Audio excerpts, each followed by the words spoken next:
Shout out to everybody out there on Team Banky Pound, man. Appreciate the love. Appreciate the support. Man, I'm going to start this new thing, and y'all let me know if y'all rock with it. If y'all rock with it, I'll continue. Well, I'm going to give y'all a couple of these little short stories about this insanity that we call prison and some of these characters that I dealt with when I was in there. A lot of y'all be asking me about old boy, used to be my celly, the one that was on death row. The crazy dude, you know what I'm saying? That came off of death row, super crazy. Yeah, they put me in the cell with him, man, and they was telling me before I went in there, man, don't nobody stay in the cell with him. Don't nobody last long, man. The man crazy, woo, woo, woo. I ain't had no choice. I'm coming out of SEG, only cell open. It's either go in there or go back to SEG. Y'all already know what happened. So, like I say, this dude, man, he just was insane, man. He came off of death row. They had abolished death row in Virginia. And when they abolished death row, they gave everybody that was on death row a life sentence, converted their sentence. He was one of them. I ended up in the cell with him on Nottaway. Definitely one of the worst cell partners I ever had. The man was off the chain. I mean, he was crazy to the 10th power.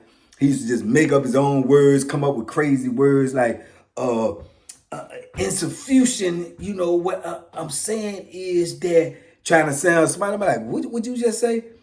I said insufficient. I said, what is that word? That's a word. I said, that ain't no word, bro. He said, that's a word. That is a word. You can't tell me that ain't no word. You don't know nothing. You know, anyway, like I was saying, insufficient when you try to get things done, people gonna block you because I'm like, man, this cat is crazy. You know what I'm saying? And I told y'all he tried to call shots, tell me when the lights gonna go out, and I try to help the cat when I first came in the cell. I'm trying to help him. He ain't got none. I offer him cosmetics, little food or whatever, because he ain't got none. Bro, the brother ain't even want no cosmetics. He ain't want nothing. You know what I'm saying? Then the little stuff, if you do, well, I'll take one of those, or you could give me one of them, but I don't need nothing else. And he won't even thankful. He won't even grateful. You know what I'm saying? So I already knew what type of dude I was dealing with. Like I say, I done dealt with dudes somewhat like him, not to the level that he was, but I have dealt with dudes, you know, that was crazy since I've been in penitentiary at this time point in my bit. But like I say, he was on another level, man. He used to beef with everybody in the pod. Nobody liked him. I remember this big swole dude was getting me to throw him over the till one day. And he was like, come on, throw me over the till. Come on, come on. He was insane, my dude. And I dealt with him. But one of the things that really tripped me out about him, man, is crazy. I want to just tell y'all this just because it's crazy. But this is the type of stuff you want to deal with when you're in the penitentiary. Man, this dude used to go use the bathroom. Now, we got to use the bathroom when we're in there. That's mandatory, you know. And when you stuck in the cell with somebody, you know, most of the day, 9 times out of 10, they're going to have to use the bathroom when you're in there, even if it's the number 2. So what we used to do is we used to create our own curtain. We had to make a curtain, make a line, you know, where we, you know, glue something up on the wall and on both sides so we can make a whole line where we put up a sheet, a curtain, just so you can have some type of privacy.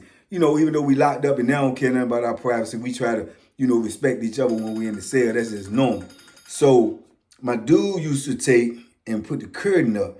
But mind you, we in prison, so the curtain is just a thin sheet. I mean, paper thin. So when you over there using the bathroom, you actually can see the silhouette of a dude. You know, he right there, you can see the silhouette. You look, you know, but you try not to look. But at the same time, people be walking by the door, you heard noise, you look over there, whatever. You know, it's just normal. But he'll put the curtain up. You had the silhouette of him over there using the bathroom. When I tell you this dude would go over there and be over there for 25 minutes, I mean 25 minutes. But with the 25 minutes, what's so crazy was after he started doing it, every time he was going over there, been over there so long, I was curious. I'm like, what is this cat doing? So he would go over there, use the bathroom, 5 minutes, dropping the bomb, you know, taking a poop. And the next 25 minutes, this dude would stand up, run the water, get the washcloth, soap it up, just soaping it, soaping water, just soaping it.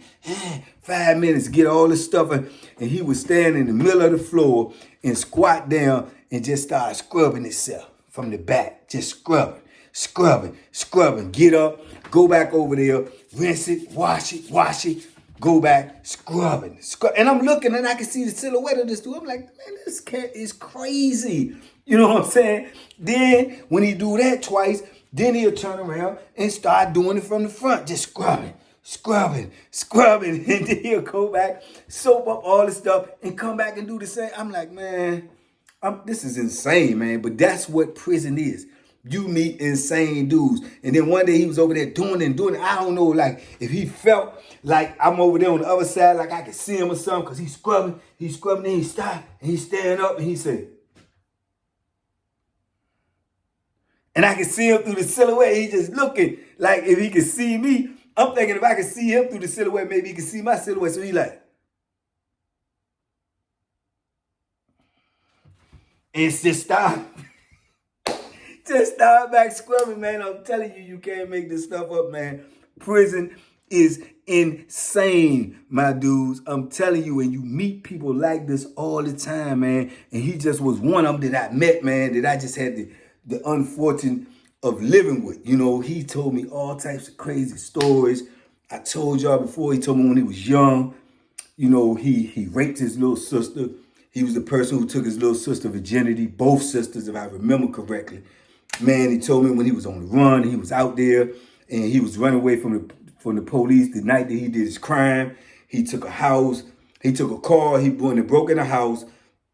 He went in the house, he tied the lady up, he raped the lady that was in the house. When he finished raping her, he tied her back up, took her car keys, went out in her car, went out, pulled another robbery, went out to a bar, started drinking, came back to the same house, went in the house, and raped the lady some more, you know what I'm saying? Raped her some more, tied her back up, got up, left, pulled out with the car again, and that's how he ended up getting caught. He ended up getting locked up. You know, he had rape, I think murder, robbery, abduction, all this stuff where they ended up giving him the death penalty.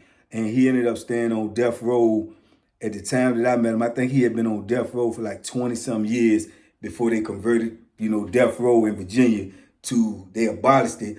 And that's how he ended up in the system with life sentences. I don't think he's gonna ever get out. I think they know he's certified crazy without a shadow of a doubt. So I don't know, man, but I don't know where he at today. But if he out here on these streets, y'all better look out for him. I swear I cannot remember his real name. I'm going to try to find out. I'm going to try to see if I can get his real name.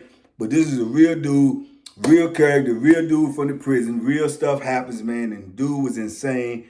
And I had the unfortunate thing of living with him. And it was pure hell. I'm just glad I ain't had to live with him that long. He ended up getting out of the cell with me, you know, through his own foolishness or whatever. But anyway, I just wanted to drop that on y'all, man, to let y'all know these are the type of crazy people you're going to run into in prison. So please duck prison at all costs, my dude. Please duck prison. Duck them hooks. Boom! And we out here. Short stories. Y'all let me know if y'all like them. I got some more for you. Peace. TBP. We out here. Be safe. Be smart. Make good decisions.